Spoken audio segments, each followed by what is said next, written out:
Merci Monsieur le Président, mes chers collègues. La délibération sur le plan local d'urbanisme de l'habitat PLUH qui nous est proposée aujourd'hui est essentielle pour plusieurs raisons. D'abord, elle concerne le plan local d'urbanisme de la deuxième agglomération de France. Elle va donc définir techniquement pour la décade à venir les orientations politiques que nous souhaitons pour le développement de nos territoires. Ensuite, s'il est une étape et non pas un choix définitif, elle est une étape essentielle puisque l'avis des communes sera ensuite sollicité. Or, si le vote de ce jour est favorable, nous craignons que cela ne puisse laisser place qu'à des modifications mineures.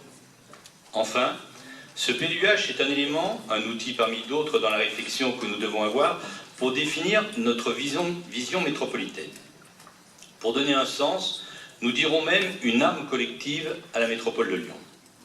Aussi, la mise à disposition très tardive des éléments de ce projet de PLUH est problématique pour que les conseillers métropolitains puissent en approprier l'ensemble.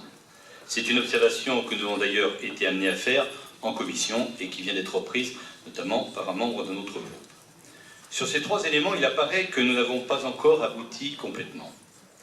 Sur la négociation avec les communes, les représentants de notre groupe vous donnent acte de votre souhait de dialogue. On constatera d'ailleurs que celui-ci s'est ouvert au fur et à mesure des échanges et que l'exécutif a, particulièrement ces dernières semaines, pris soin de répondre aux demandes et interrogations des communes. D'une manière générale, les communes ont obtenu satisfaction sur leurs demandes, même s'il reste encore pour certaines des points à trancher. J'insiste d'ailleurs sur cette situation, car nous souhaitons que le vote de ce jour ne soit pas considéré comme un arrêt des négociations, mais qu'elles se poursuivent avec les communes qui ont encore cette volonté. Nous souhaiterions connaître votre position sur ce point. Concernant les orientations politiques, celles-ci ont été énoncées depuis le lancement de la procédure en 2012. Les représentants de notre famille politique avaient voté positivement, car ils partageaient alors les objectifs de la communauté urbaine, notamment l'organisation multipolaire du territoire, avec le souci d'éviter l'étalement urbain et l'accompagnement de l'augmentation de la population à l'horizon 2030. L'attention avait été particulièrement attirée sur les points suivants. Le respect des identités des territoires qui sont divers et qui ne peuvent pas être traités de manière uniforme par les documents d'urbanisme.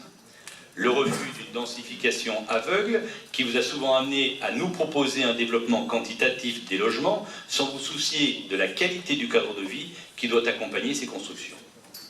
La nécessaire cohérence avec les politiques de déplacement qui sont le maillon essentiel de la mise en cohérence de nos territoires pour offrir de manière équitable un accès à l'emploi, aux services, aux loisirs et à tous les habitants de la métropole. Avec la création de la métropole, nous insisterons aussi sur un autre élément essentiel qui est l'accompagnement des territoires dans la progression de leur population et ainsi créer une solidarité intra-métropolitaine. C'est au regard de ces positions que nous devons analyser le projet de PLUH. Pour cela, nous devons dépasser les seuls intérêts communaux pour juger de la pertinence du PLUH sur l'ensemble de la métropole. C'est d'ailleurs certainement la critique négative la plus forte que nous avons à faire. La présentation qui nous est faite ressemble plus à une compilation des PLUH communaux qu'à la mise en place d'une vision de développement de la métropole. Il faut dire que vous confirmez avec ce texte un reproche que l'on a déjà eu l'occasion de faire dans cette enceinte. Celui de penser à l'envers. Nous avons déjà délibéré sur le plan d'investissement du CITRAL, le PDU, la PPI, la politique de la ville et aujourd'hui, on va voter le cadre qui fixe l'urbanisme de toutes ces politiques. Pour prendre un exemple qui vous parle, Monsieur le Président, c'est un peu comme si on louait un conteneur de transport avant de définir le besoin réel en volume. Cela, vous ne l'auriez pas fait, pour vous, alors ne l'acceptez donc pas pour les autres. Aujourd'hui, notre groupe est donc encore interrogatif sur trois éléments sur lesquels nous aimerions connaître les positions de l'exécutif. Le premier élément concerne les objectifs ambitieux en termes d'accueil de population. Évitons les caricatures qui ont pu être énoncées par l'ancienne présidence. Notre groupe est favorable à l'ouverture et au développement de notre métropole. Il est favorable à la construction de logements, mais la quantité n'est pas une fin en soi. Ce qui nous importe, c'est où accueillir cette population pour remplir trois objectifs de manière concomitante.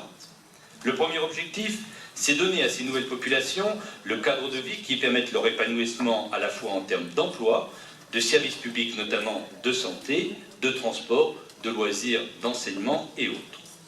Le deuxième objectif, c'est de permettre au territoire de tirer profit de cet accueil de population pour créer une dynamique économique, notamment en installation d'entreprises, de commerce de proximité, de lutte contre le retrait des services publics, de bénéficier aussi de la création de nouveaux équipements de transport.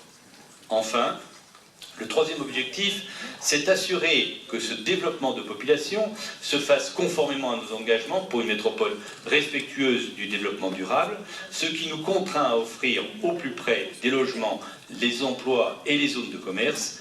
Parallèlement, est nécessaire une offre renforcée de transport en commun pour limiter l'utilisation de la voiture et tout simplement pour limiter les temps de transport.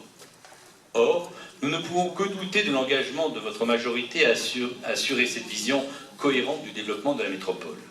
En effet, vous n'évoquez jamais la cohérence des objectifs du PLUH avec les moyens budgétaires mis en œuvre dans le cadre de la PPI. N'y aurait-il pas un bilan à faire sur les choix arrêtés dans la PPI afin de les mettre en perspective avec le PLU? Deuxième élément, les transports. Si la situation des transports est prise en compte partiellement, le PLUH amènera nécessairement un besoin de renforcement des moyens de déplacement, tant en transport en commun que pour les voiries nouvelles. Si on prend en compte seulement le déclassement des autoroutes A6, A7, je vous rappelle que nous avons voté favorablement, tout en mettant en garde contre votre impréparation à gérer les reports de flux. Là encore, on ne peut que constater des manques d'anticipation, notamment l'absence de réserve pour des futures voiries ou des parkings relais. Comment comptez-vous prendre en compte ces besoins dans le PLUH avant son adoption? Troisième et dernier élément, nous souhaitons insister sur la nécessité pour la métropole d'accompagner les communes et de mettre des moyens financiers importants pour anticiper et développer tous les équipements publics qui seront nécessaires à l'évolution de nos territoires.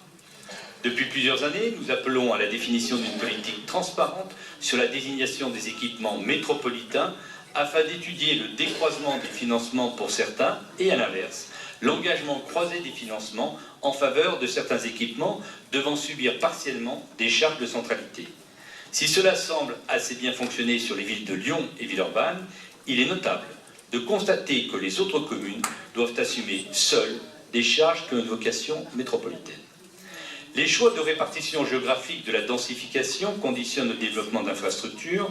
Il est à craindre que cette répartition contribue à accentuer un déséquilibre général au niveau du territoire métropolitain et au niveau des territoires eux-mêmes.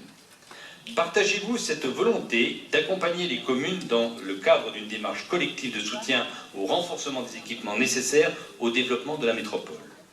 Nous en doutons à la lecture des déclarations de ce jour dans les colonnes du Progrès par M. le vice-président Michel Lefaou, où on a le sentiment que l'action de la métropole en matière d'équipement public se bornerait à la simple inscription d'emplacements réservés demandés par les communes.